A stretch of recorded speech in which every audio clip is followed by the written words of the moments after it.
Josiah is a creator just like you, but like a lot of creators, I'm not getting the number of brand deals that I would like. sound familiar? When it comes to sponsorships, it's difficult not to wonder, am I leaving cash on the table? Are my rates even reasonable? How can I ever make this deal work when the brand won't budge on anything? It feels like to the bigger ones, we're just a commodity. But you're not alone. That's why in this video, I'm taking you inside the real negotiations between Josiah and 3 different brands. We're gonna dissect every email, every decision, and every mistake so I can show you how to confidently negotiate the best possible outcome from your next sponsorship. So by the end of this video, you'll know the biggest pricing mistake you're probably making that's costing you thousands, how to establish whether a brand is being stubborn or whether they literally cannot afford you, and the common negotiating mistake that will make you lose money on your next deal.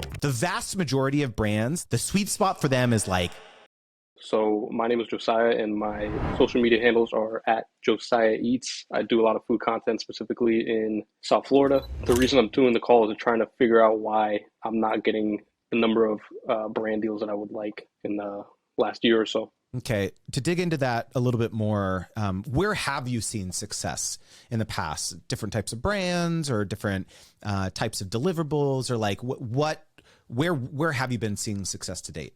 Honestly, I haven't. I've only done 2.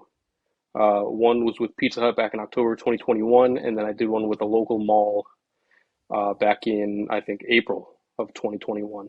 So since then, I haven't done a single one. I've been in contact and spoken to over 70 brands since I've done the course with you, Okay. but none just seem to want to pull the trigger.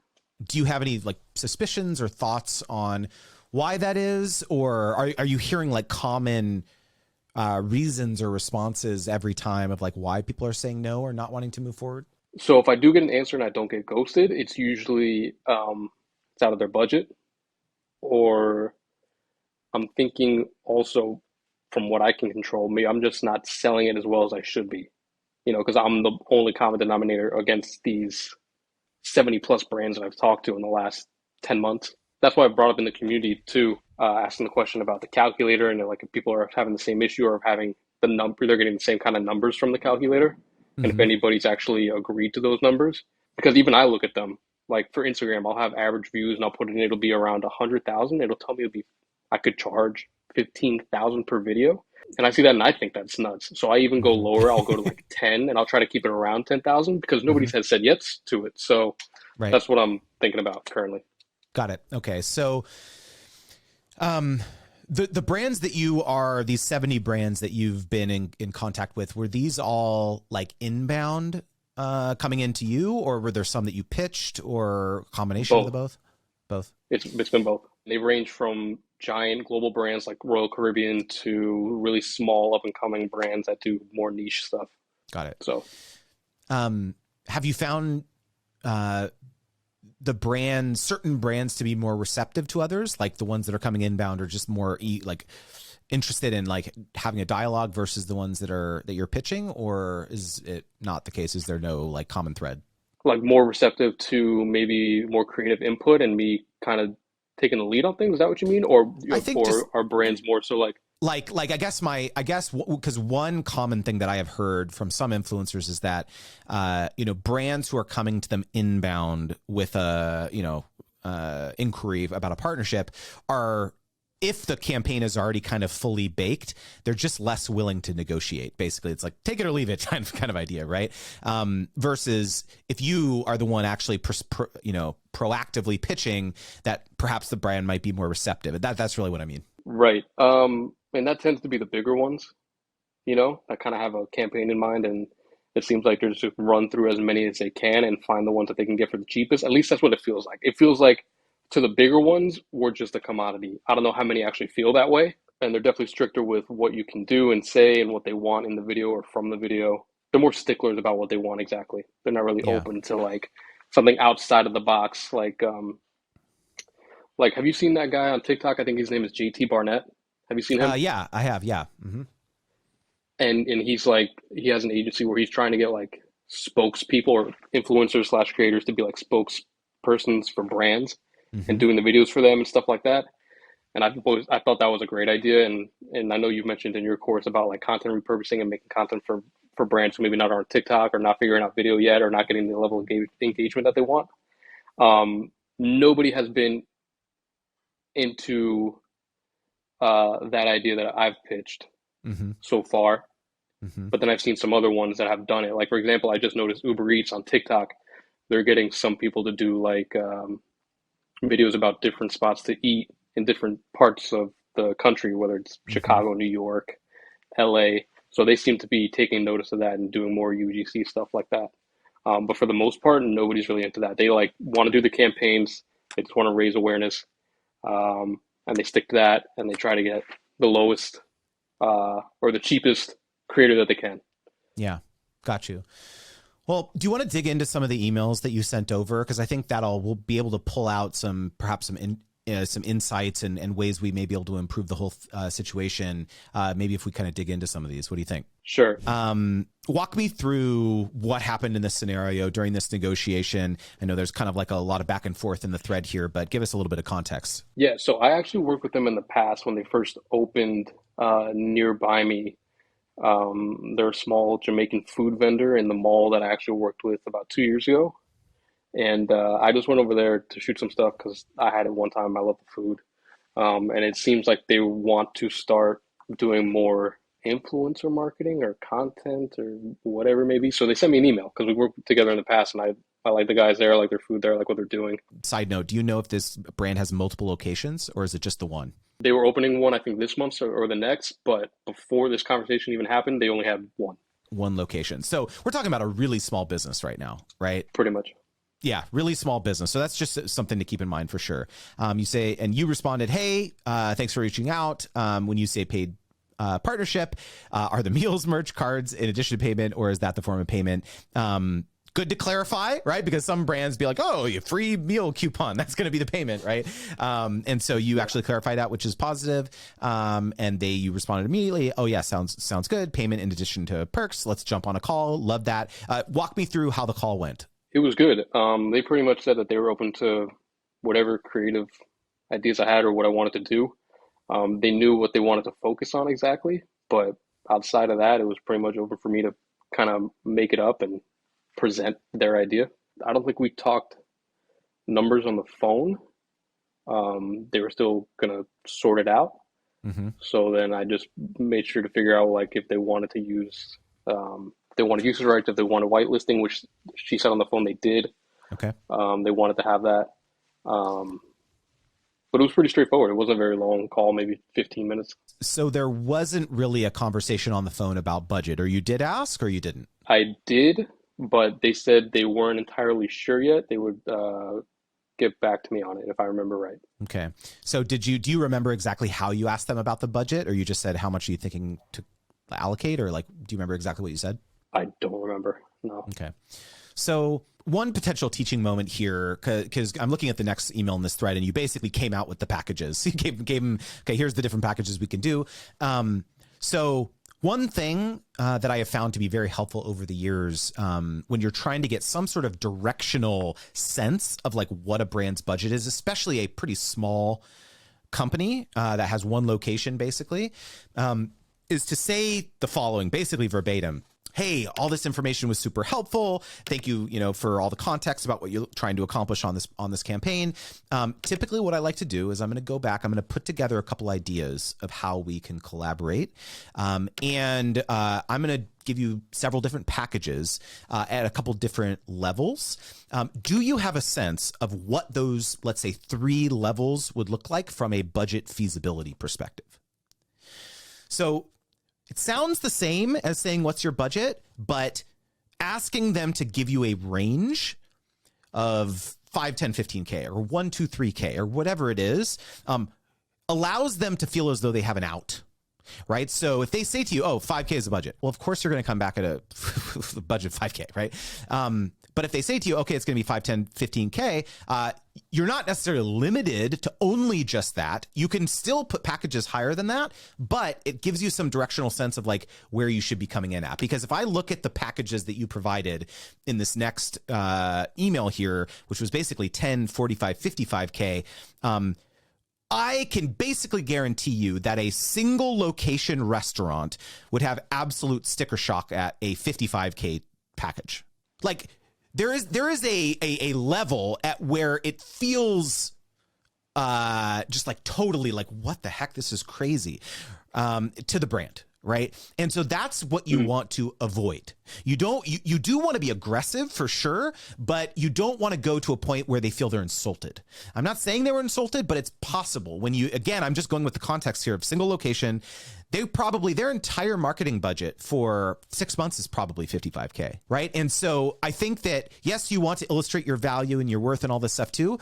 But if you were to kind of go back and, hold the hand on Josiah of 3 months ago, 2 months ago or whatever, and say, this is what you should do instead, probably would be asking them, more explicitly about the budget ranges and then going in a little bit more, I would say probably conservatively on the different packages initially. The other thing too is that when I'm looking at exactly what you offered in the different tiers, it was kind of just like, I think I would be looking for, I think, a little bit more diversity in terms of the deliverables. They said they wanted 3 videos. That was initially what they said on the phone, right?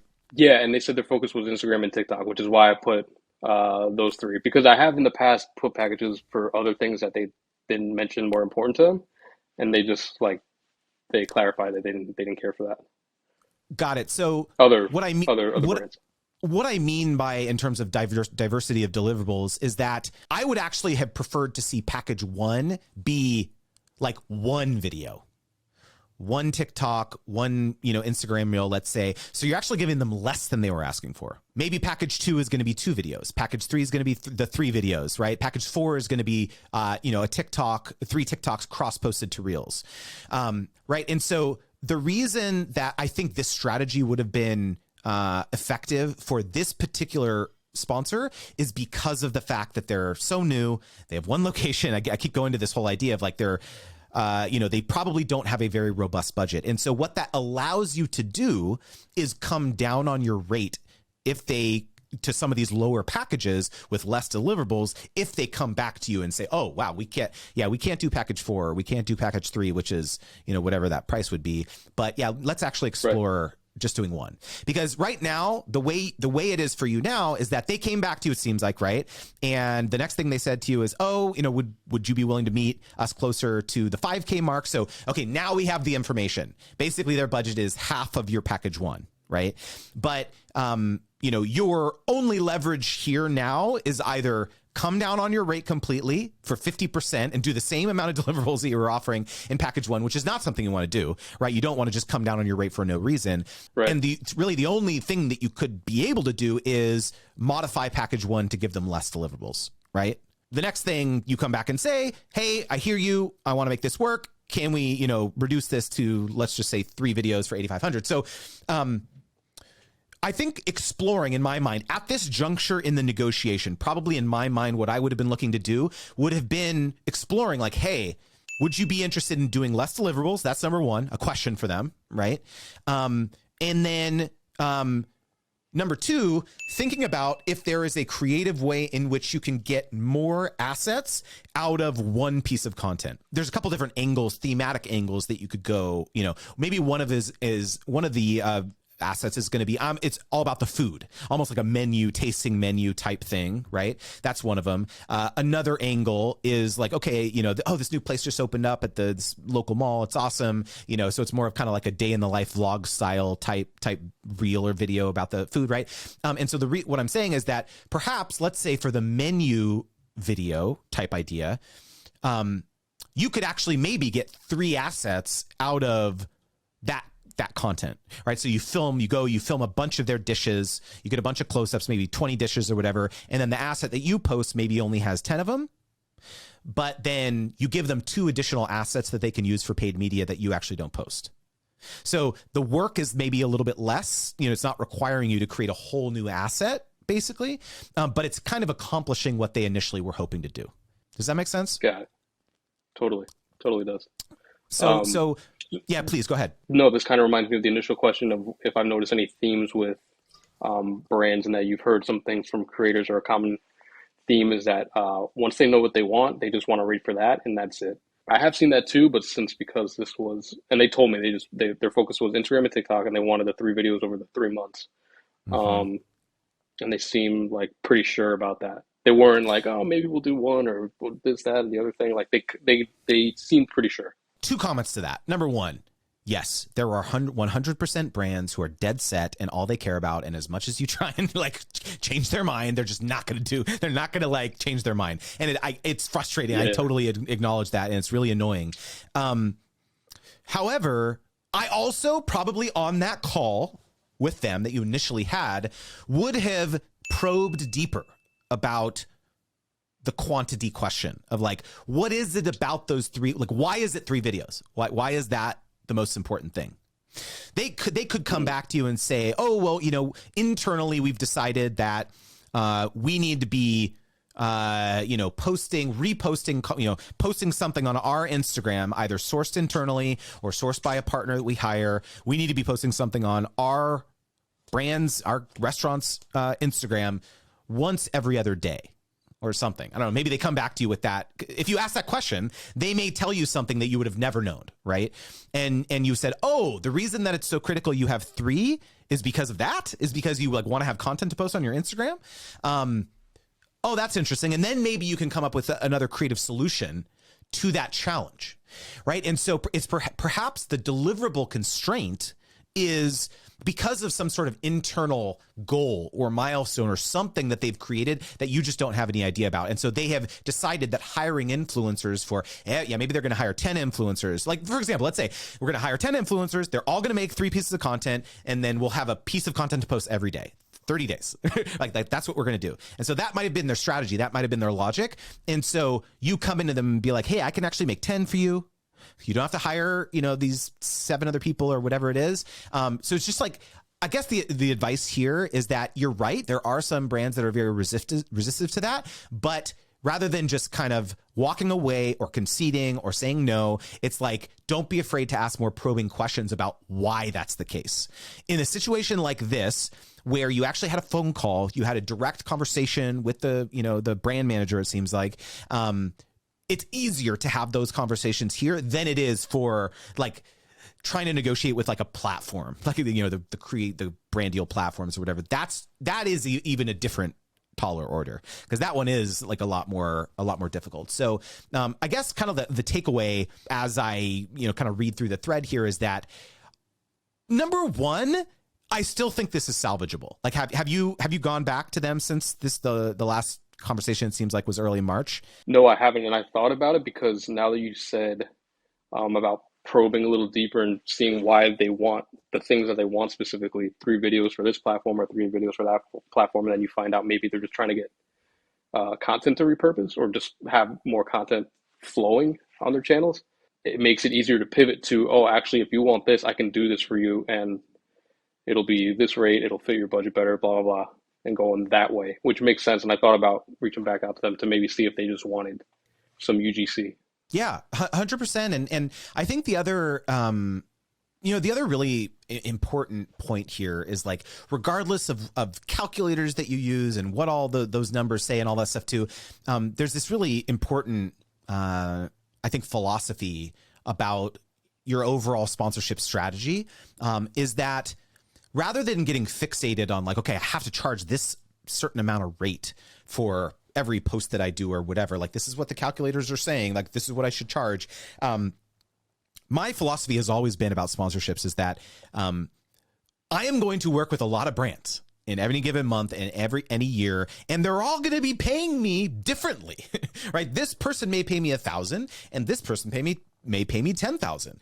Like it's all about what is the brand trying to accomplish. And so if you look at kind of your sponsorship strategy as a diversified stock portfolio, you're not going to have winners in every stock that you pick, right? Some you may have like outsized success and it's going to represent a very large portion of your returns, and some are going to just keep the lights on. And that is okay. That is the nature of what we do as creators, is that some deals are going to be more lucrative than others. And so I do think that this is like an important acknowledgement, is that, hey, maybe there would have been a way to salvage this deal. Hey, this brand is telling me I'm going to pay you $5,000. And so like my goal right there would have been, how can I possibly make this this brand fork over the $5,000 to me? Another strategy that you could have employed here, Josiah, is you could have said, oh, well, thank you so much. This was March 1st, right? You could have said, I'm curious, like, is the reason that the $5,000 is your max budget right now, is it because of a quarterly budget thing? Because I would be more than willing to stretch the payments between quarter 1 and quarter 2. So you can pay me half of it. Now let's say it was a $10,000 deal. You can do half now and half in April 1st or whenever it is. Stretch the budget. Or maybe it's monthly payments. Maybe it's over the next 3 months. You can actually pay me $2,000 a month or $2,500 a month or whatever. If they're a small business, they're a one single location restaurant, then having the flexibility of being able to pay in installments, for example, especially given it was going to be a 3-month partnership, maybe that's something that you could have offered. And that may have been the thing to seal the deal. Oh, they say, oh, we didn't even know you'd be willing to do something like that. Right. So I think a lot of it comes down to just kind of being creative and trying to figure out a way to make it work. Yeah, and you know what? I've said that before. I don't know why I didn't think to say that to them.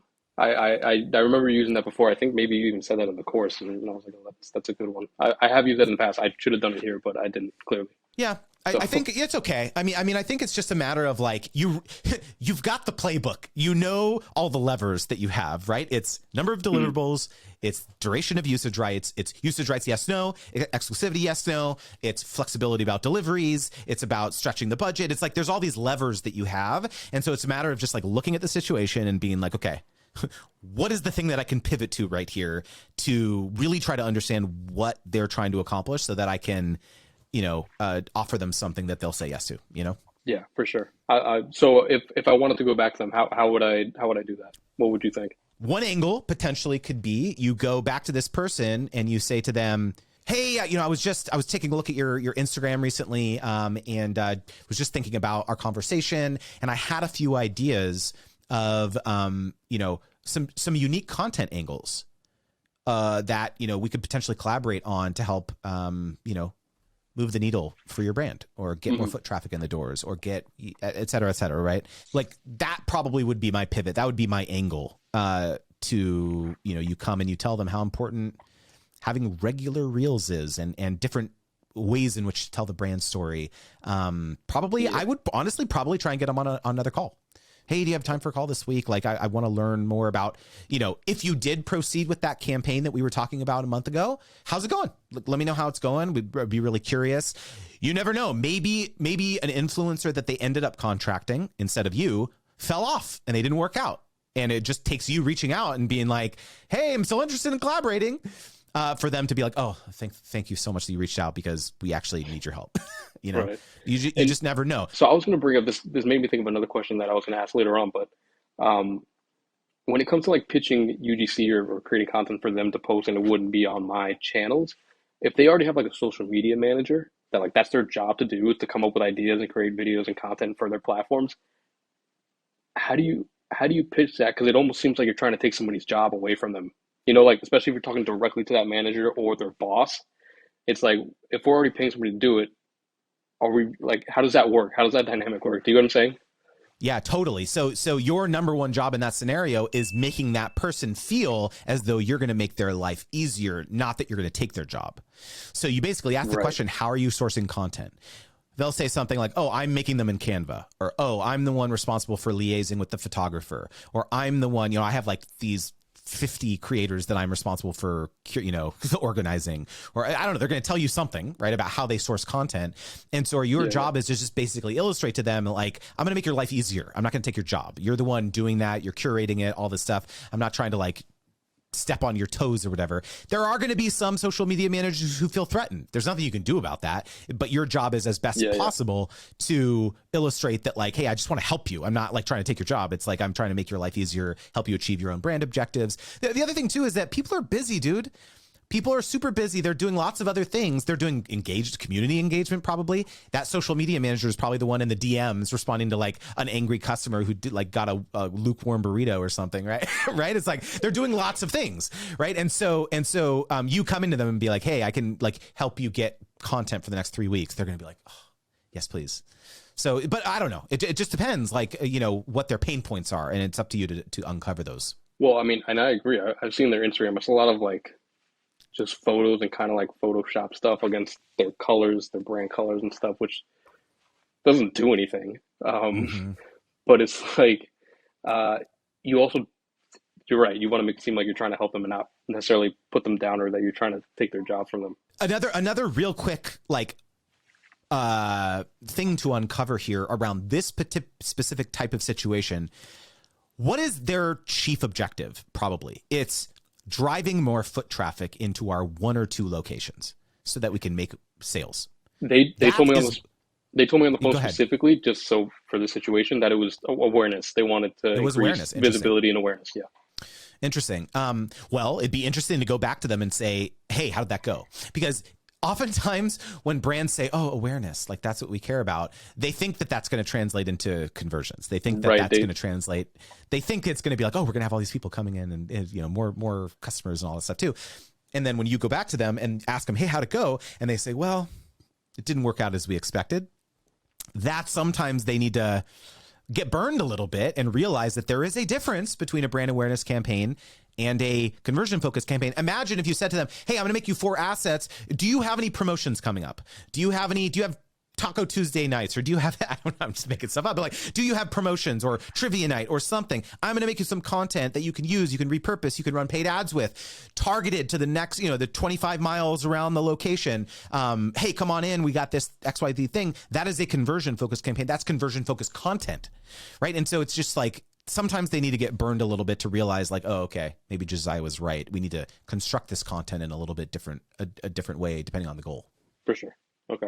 Yeah, I'm going to try that. In this next negotiation, I realized that Josiah might have been able to land the deal if he'd asked one critical question. Okay, so give me the overview of this next one. What was the brand asking for? Like, how did you react to this whole situation? First, they reached out. They said they were looking for female Latin creators, which when I read the email, I said, yeah, I'm interested, but I don't fit what you're looking for. And then it just went silent for a few days. And then I think the girl's boss came back and said, actually, we're changing it up.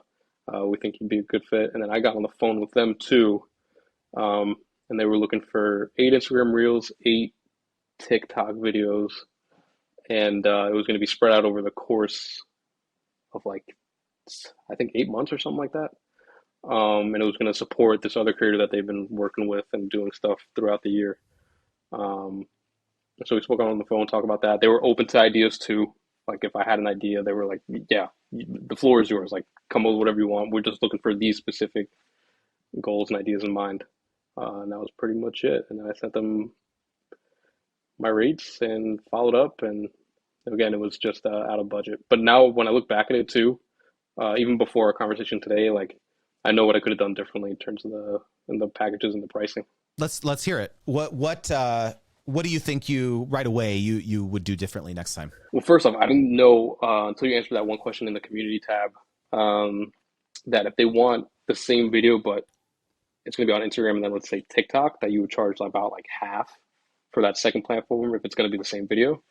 So I would have done that. I would have probably broken it down more than just giving them straight up what they're looking for. Even more, maybe added a couple more packages at a cheaper rate. And maybe have it like 4 and 4 and just have it spread out since they were looking for like a supporting creator to that main one that they were doing something with anyway. So that would have been a couple things. And now hearing what you're saying about probing a little more and trying to get at the heart of like what they're really trying to do. And maybe this isn't the route to take to get to that goal, would have done that too. So those are 3 right there. Yeah, yeah. I think, well, first of all, I just want to acknowledge, like, those are three really critical learnings that you came to on your own here. And I think that, like, I 100% agree with all those ones. Part of this is, like, coming back to their initial ask and interpreting it a little bit more here. There's this concept that we talk about, your BATNA, right? Your best alternative to a negotiated agreement. And this is a very specific ask that they have right now. They are looking for a multicultural millennial foodie influencer, right? Like, which is what you are, right? And so there is a finite supply of that type of creator on the internet, right? And so as a default position, like, if I were you in this situation, I would think, okay, like, I am perfect for this. And so it is my goal and my job to help them understand that, as well as ensure that we can make this work from a budgetary perspective. And so, again, like we talked about earlier, I would definitely go back on that call. I would have asked about budget ranges. It would have been very helpful to understand that they had, what did they say? 20K, right? Is what I think what they said that they were. After I submitted my rates and they said it was out of budget. Yeah, they did. But on the phone, they didn't say that. Yeah. So I didn't know. I just knew they were asking for a lot for specific things. That was pretty much it. Totally. Yeah. And so again, like, it's like what we talked about at the beginning of the call, which is like, a lot of times when brands are reaching out with these like very large asks, they are doing probing, and they're basically saying, we just want to get a bunch of rates, and we just want to see how we can Tetris this budget amongst the creators that we're trying to hire. So if they're telling you that they have 20K for 8 videos, probably they had 100K for 5 influencers or like whatever, if I'm doing the math, right? Probably something like that, right? And so your tasks when you have these conversations is to, number one, try to assess roughly what that is, but also understand that they're also doing a little bit of probing and searching and all this stuff too when they're asking these questions. So it's totally reasonable for you to kind of mirror that back to them and say, look, I cannot give you adequate pricing until you help me understand what it is you're actually trying to accomplish. In addition, we talked about the different levers. In addition to some of these lower packages where we could have stripped a bunch of stuff away, probably in the first package, I wouldn't even have given them whitelisting rights, even though they asked for it on the call. So we say, hey, here's, maybe this one's going to be 4 TikToks and IG Reels or whatever, but I'm not going to give you whitelisting. I'm not going to give you exclusivity, no paid rights, nothing. Then the next package is 4 and 4, same deliverables, but you're going to get whitelisting rights for 30 days. Let's say on the call, they asked for 3 months or 4 months or something like that, right? Mm-hmm. You give them less. You say whitelisting rights for 30 days, not 3 months, what you asked for. So it's like working them up to some of the more aggressive packages, like packages 4, 5, 6, this type of thing, with this whole, concept that we talked about in the program, like price anchoring, right? Like helping them understand, like what's feasible at these different lower buckets. And so, but again, like you said, some brands are very fixated on, all 5 creators. What we sold through our agency, what we sold through to the brand was that we're going to work with 5 influencers, and all 5 influencers are going to be doing 8 videos, and we're going to deliver 40 videos total to you, brand. When I ran an agency, this is what happened. When we sold a proposal through, we said we are going to guarantee that we're going to deliver to you 112 pieces of content across multi-platforms, all this stuff too. And so this is one of the reasons why some brands are resistive to change the number of deliverables, is because they are beholden to what they guaranteed to either their boss or to their client if it's an agency. And so, yes, it's frustrating. I understand that. But part of the task is like understanding if there's other creative ways you can still help them accomplish what they promised. That makes sense. I will say on the phone, she also said, I think I was the only one, I'm pretty sure, that they were looking at to do this because they had their main creator. Okay. So I was like more in a supporting role with these videos. Right. And that they were pretty firm on wanting their 16 total, 8 and 8. Do you still think, it sounds like, correct me if I'm wrong, if a brand or an agency tells you that they're firm on the deliverables, that you would pitch them something with less than that to show like what the rates would be like instead of hitting them with a fat number that pushes 6 figures? Is Yes, that what I'm 100%. hearing? 100% Okay. because things change all the time. They could tell you they're firm on 8 and then they go and they have a conversation. They fall in love with you and your content and they're like, okay, well, we really want to work with Josiah. So, okay, let's just do 4. Like things change. Even if they tell you that, things change after they have internal meetings. So you always want to provide them with packages and options that are in direct like opposition to what they said they wanted. Like you should always do that, regardless of what they ask. If they tell you their budget's 25K, you can still give them packages for 50 or 75 or 100K or whatever.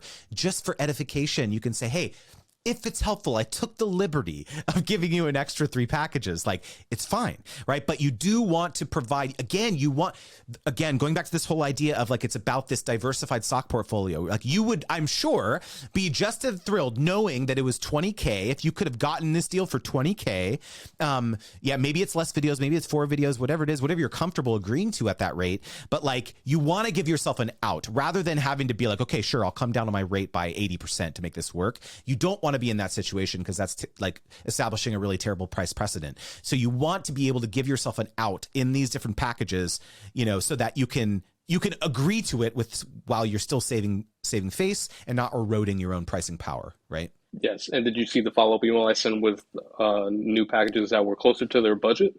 Did you see that I too? did. But then I never got a response from that. Yeah. So, you know, basically what you came back with, you said, okay, 25K, 8 TikToks, whitelisting, no exclusivity, Reels, whitelisting for slightly less. And, you know, didn't hear back. This was February. From my perspective, even though they said that they were only going to be working with you, they were probably having other conversations with other people. Maybe they were wanting to only move forward with one, but again, they have a budget constraint and they're trying to just assess people's like rough rates. And so I am assuming that probably what happened is that at the same time as they were talking with you, they were also negotiating with someone else. That person came in at budget and then they just moved forward with that person and ghosted you. So I don't think it was like personal. I wouldn't take like this is the reality of what happens. No. And I never do. They're playing the field, right? They're playing the field. Yeah. They have a bunch of different options. They're dating a bunch of people at the same time. And so just this one just didn't work out. And so again, I do think there's some tactical things that we could have changed earlier on in the negotiation, the things you acknowledged a little bit earlier, that perhaps would have moved this more aggressively towards your direction in terms of closing it with you. But I think you did great. Honestly, you did what you could. But again, like you could see here, one other perception thing is like, if I look at what you were offering for 125K or even 100K and what you were offering for 25K, you came way down on your rate, basically 75K for quite similar deliverables. You're just not cross-posting it, basically, right? In their mind, it's a perception thing. It's like, okay, well, this creator, they don't even know what their rates are. They're just highballing us like, okay, whatever, you know what I mean? So it's like, Yeah. It was thought out, but I understand why they would see it that way for sure. yeah. So like 100%, like I could see it's thought out and all this stuff too, but like, for them to experience that level of whiplash of them to be like, oh, he just came down 75K on his rate for like similar deliverables. Like to them, that is just kind of like, okay, like, I don't know if we really want to move forward with this person. So it's neither here nor there, obviously, at this point. But again, that's why it's so critical to have these lower price packages so that you don't have to have this level of whiplash and you can pull them towards something lower if they have a lower budget. Okay, totally got it. Makes sense. Oh, and then just a random quick tangent question. Yeah. Have you noticed in your experience running an agency or from other brands, do they care to work with creators who are more on camera and showing their face more identifiable? Or does that mean nothing? I'm really glad that you brought this up because, for example, in this last scenario that we just talked about finding a multicultural creator, a Hispanic creator to represent them for a particular campaign, you being on camera and being visibly of Hispanic ethnic origin, that's important to them, right? Right. And so, yes, like one other content strategy decision that I oftentimes advise creators to think about is like showing yourself more in the content. You know, like showing maybe it's something as simple as like your real thumbnail is not just a close-up gratuitous photo of the food, which is your niche, but also you're like holding the dish. That's your face. And maybe it's not every photo, but it's some. Because again, oftentimes, when a brand is like searching for creators to actually partner with on a campaign, they're not watching all your videos. They're just like opening up your handle and being like, okay, this person looks good. They have good looking food. Oh, they're, they are a person that we could partner with. Yeah, let's reach out to this person. So it's as much a branding thing as it is about, again, being an asset that they can repurpose on their handle. Right. So because oftentimes they won't just because they could just go out and hire a photographer or a videographer or a food stylist or whatever to make food and like put it on their handle and all that stuff too. But like, no, you are a creator. That's one of the reasons why they want to pay you and hire you is to like utilize your name and likeness and like clout chase basically. Right. And so, yes, like I think that if I were you, another kind of strategic move that I would make just from a organic content perspective is like just being in it more. I think that would be hugely valuable. Got it. Okay. Good to know. And after discussing this third and final negotiation, I reveal the sweet spot when it comes to setting your rates as a creator. So I have a little bit of inside info on this particular agency.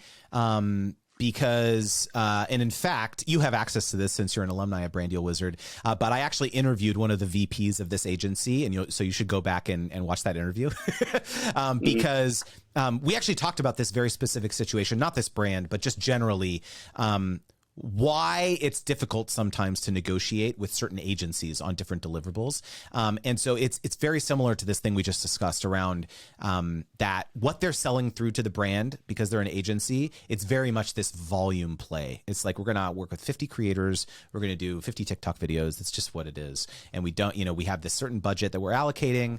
And this is what it is. Take it or leave it. Right. Because this is a scale play. They're going out with this offer to 1,000 creators or whatever, right? If they're going to partner with 50, they need to know who's available, who doesn't have exclusivity with other retailers, like whatever it is, right?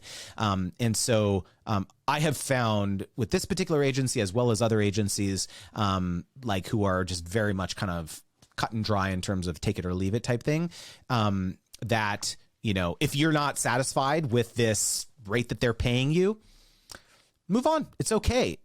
Contrast that with maybe you are. This executive even said that, we know that we don't pay like the highest rates, but that's because when you do good work for us, we will bring you tons and tons of business. It's a volume approach for us. And so going back to this whole idea around this kind of diversified stock portfolio, like I say, like maybe you're going to do 5 deals with them and that's going to every month. And that's going to represent, several thousand, tens of thousands of dollars for you in your creator business. Is that rate going to be lower than what you're going to charge another brand or another agency that reaches out? Yes. But that's a decision that you make in your creator business. And so one of the things I teach is that you need to have pricing consistency per agency and per brand. So if you agree to a certain rate with this particular agency, you better know that's the rate that pretty much you're going to be able to charge for all the deals that they bring to you for the most part, right? Maybe there'll be a little bit of wiggle room. But another agency, because what happens is that contact shares your rate with all their colleagues at that agency, right? Another agency, though, doesn't have that precedent. They don't have that point of reference because really people at different agencies don't really talk to each other. Similarly at brands, right? Like if you can, for the same TikTok deliverable that this agency that you quote them, whatever it's going to be, 1,100 or $2,000 or whatever it is, for the same deliverable, you could charge another brand $10K, one TikTok, same amount of usage, right? Same deliverables, same whatever. Right. But that's because that's what their goals were. And that's what their budget appetite was. And so as long as there's pricing consistency per brand and per agency, you should be willing to accept like all different types of deals, different rates, different prices, depending on the deal dynamics. And so this is something that is not palatable to a lot of creators because they just feel, no, I'm not going to accept lower than 5K per post or whatever it is. But I think that's hogwash. Like if you want consistency, if you want income certainty, if you want to continue to get business over and over from agencies and brands, just understand that you're going to be paid different rates for different deals. And that's okay. It's going to be different for everybody. Like where do you draw the line then? I mean, I understand you may not get the total amount that you're looking for in one deal, but if it's going to bring you more business in the long term, that's valuable too. I understand that. But then, like, where do you find that line? You have to pick your hell yeah number in these situations. Okay. If the brand said yes to you on this lower package one or whatever that you like, less deliverables, like everything's stripped away, and they said, hey, let's do that package one, you'd be like, hell yeah, let's do this. I'm stoked. Right? Contrast that with if they pick it and you're like, oh crap, I got to do this now, then you price too low. It's not scientific, obviously, in that scenario. No. But it's like, No. you know what I mean? It's like, and so the line there is like, you never want to resent the opportunity or the relationship or the collaboration. And so in the scenarios where it's like, hey, yeah, I'm going to make $2,000 on this. Like, I'm cool with that. Like that's fine. So I think that's not, I know, again, I realize it's not super scientific, but again, this is about consistency. And so ensuring that you have consistency with your contact. You're not coming back to them with a rate that's 5x what you quoted them like a couple months ago for the same deliverables, this type of thing. As long as you feel good about the deal that you're moving forward with. Like if I were you, one of the struggles that you haven't really articulated, but I'm sensing for you is that, you've utilized a lot. You've looked at your performance. You're doing pretty well. You're getting views. You're getting all these things, and you're pricing yourself pretty aggressively. Based on some of the benchmarks that you've looked at in terms of how to price and all that stuff.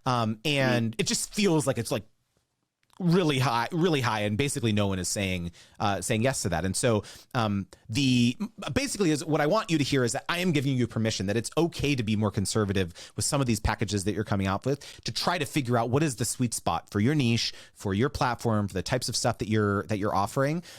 Maybe the appetite, the demand for what you're marketing relative to all the other options that this brand has out there, other creators, et cetera. Maybe it's less. And so you just have to ascertain that by experimenting with different packages and different rates. So I would say probably a big takeaway from what I've seen right now is that experimenting with some lower rate packages, I think probably would be worthwhile, and to see if there's more of an appetite for partnering with you at some of these things. And so that's not to say that there won't be opportunities that you can't charge a lot more money for, but again, it's so deal specific. And so generally the note is like, on a whole, perhaps lowering the band of where you're charging, you might start to see some more success and more traction. And primarily doing that by reducing deliverables. Is that right? Yeah, reducing deliverables, reducing, again, all the levers, right? The timelines, the payment terms, the usage rights, the exclusivity, paid rights, whitelisting, deliverables, like those are all the levers. You got a lot of levers, rounds of revision, right? Stretching the payments between different quarters, monthly installments. So there's a lot of levers that you have. And it's just a matter of figuring out what combination of those the brand gets excited about. Yeah. And I've done some of those in the past too. Like you said, asking for like monthly installments or pulling it from another quarter, another budget.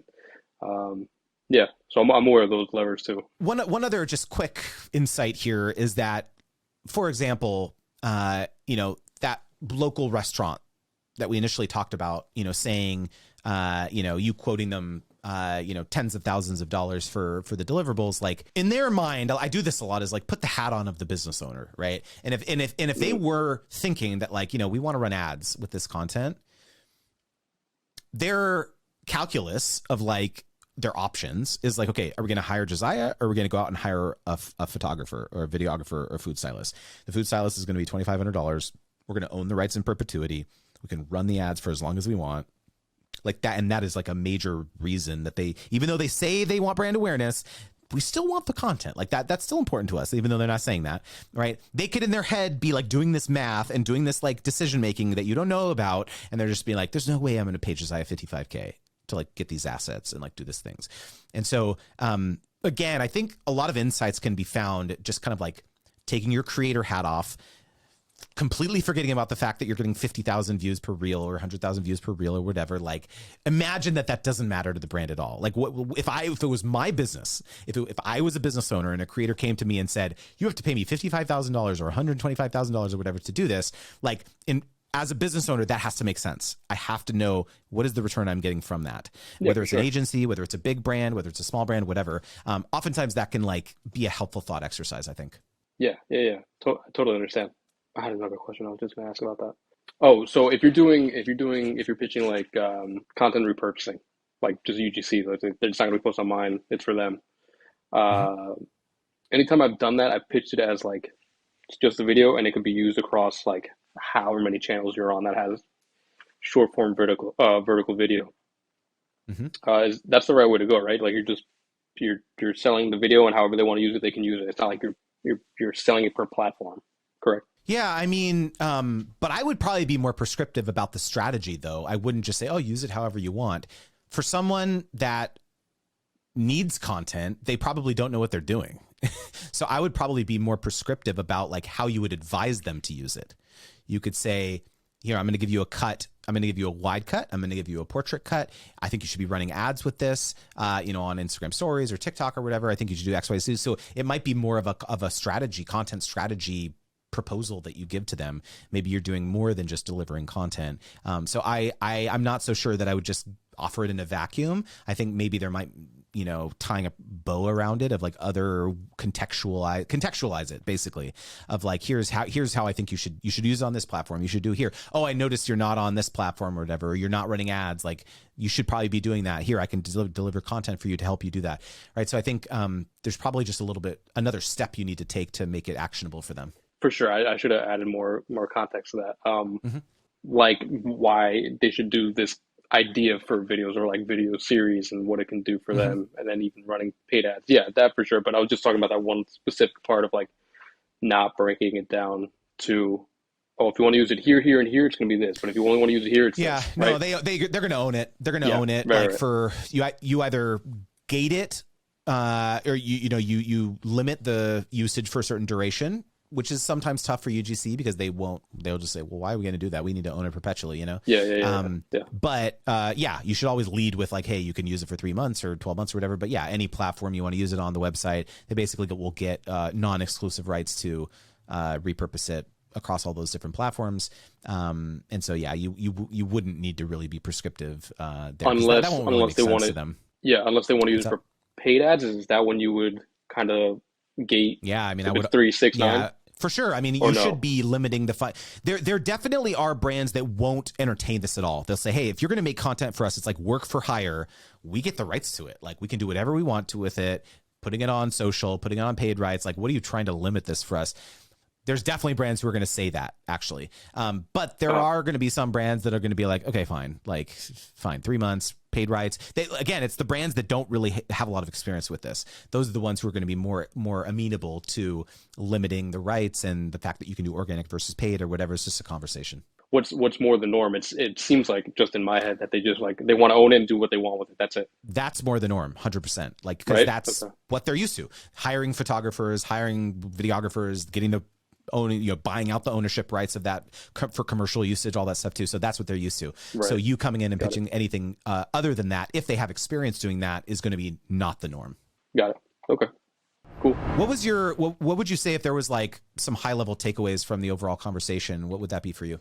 That I needed a better understanding of what these brands are exactly looking for, and even if they tell me one thing, that might not actually be what they're looking for, and like to just probe more, really get to the heart of like what are you looking to accomplish with social media, or this campaign, or whatever it may be. So a lot more Yeah. probing, a lot more spending time with them, I guess is what it is. Yeah, I think that that's right. I mean, I think the first thing I want to acknowledge you, like you are putting in the work, honestly, and I see that you're really active in the community. You were really active in the course, and so I really truly feel like there is a lot of yeses on the other side of these 70 no's that you've described. I really do fundamentally believe that, and I think that through some pretty minor course corrections in terms of your strategy, like you said, asking more probing questions, being a little bit more flexible in terms of the different packages and creative in terms of the ways in which you're presenting them, really understanding like what these brands are trying to accomplish, I think you're going to start seeing more success. And, I think that, like to me, you are like the perfect case study for like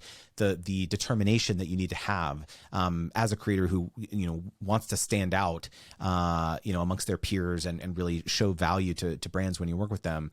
And so, yeah, I'm proud of you. And I think you're going to see a lot of success. And so I'm glad this was helpful.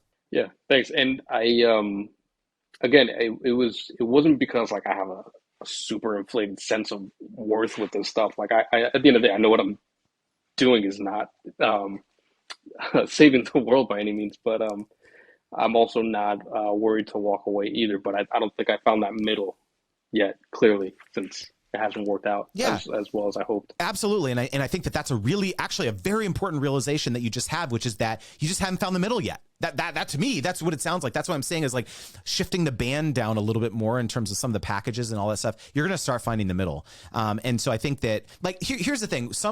We used to be part of a multi-channel network when we were, in our YouTube heyday, basically. And one of the people who worked at the network told us, something very interesting that's always stuck in my mind was, we have never had millions of subscribers, 10 million, like we've never, it's always been like kind of like hundreds of thousands. That was like kind of where we were at. And this person at the network said, you and your wife get a lot of business because you are in the sweet spot of what most brands can afford. There's very few brands that can afford 6-figure budgets for like one influencer or one creator. The vast majority of brands, like the vast majority of brands, the sweet spot for them is like 5 to like 50K. Like that's the sweet spot for like the vast majority of brands. And so if you can remember to always try to like understand where do they fall, where do most brands fall within that range while you're talking with them, and ensure that when you present proposals or packages to them that you have some like feasible packages within that range, then you're going to win a lot of business. And so I've always kept that in mind as like, I'm not, I also have no problem walking away from deals, but I'm also not going to be the person quoting 250K, $1 million on different deals. Cause I have the humility to understand that like we're not the creator that's going to command those rates, and that's okay. And so we built a really robust business over the years, just like hitting singles all day long, basically hitting singles, hitting doubles, and like, we built base. up a great life. Yeah. Just getting on base. Like, hey, if you want to give me a walk, like I'll take a walk. You want to hit by pitch, I'll take it. Right. So it's like, but it's like, I'm getting paid at the end of the day. I have a great livelihood for my family. Right. So, I don't know, that anecdote always stuck with me. And so I just wanted to leave that with you because I think it's interesting. Yeah. Yeah, you can win plenty of games by getting on base more than the other team. The mistakes that Josiah was making here were mostly simple fixes. But if you're making more than a couple mistakes, you're either going to lose some cash or the entire deal. So check out this video where I show 3 more creators how they were leaving money on the table so you can avoid doing the same.